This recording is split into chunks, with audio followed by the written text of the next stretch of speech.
Mərkədə çalışmamızın əsas məntiqə arasındakı məsələləri tapacağıq. Biz Bakı şəhərlərində otoparkda günəş şalları nişanımızları qütb uzun görmə uçağına bərabər olarkən günəş şalları 74 dərəcə uzaq altında göründüyü paralellər arasındakı məsafənin bir bölüsün 20 milyon miqyası xərcində neçə santimetr olduğunu hesablayır. İlk öncə biz Bakı şəhərlərində bilirik ki, qütb uzlu Bakı şimalda yerləşdiyi üçün qütb uzlu Bakının yerləşdiyi enliyə uyğun olaraq Bakı şəhərində nə qədər düşür?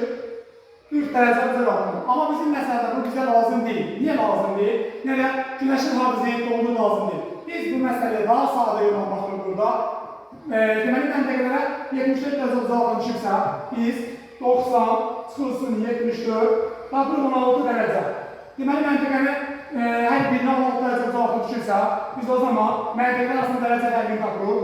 16 vurulsun 2, bərabərdir 32 dərəcədir. Deməli, məntəqələr arasında olan dərəcə fərqi 32 dərəcədir və bu meydan üzərində olduğu üçün 1 dərəcəmiz bizim 111 kilometr, 32 dərəcəmizdə 200 kilometr. X tapırıq burada 3552 kilometr, 52 kilometr.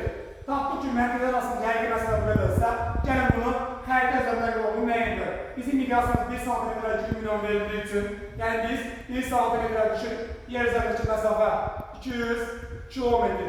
2 santimetrə düşür nə qədər?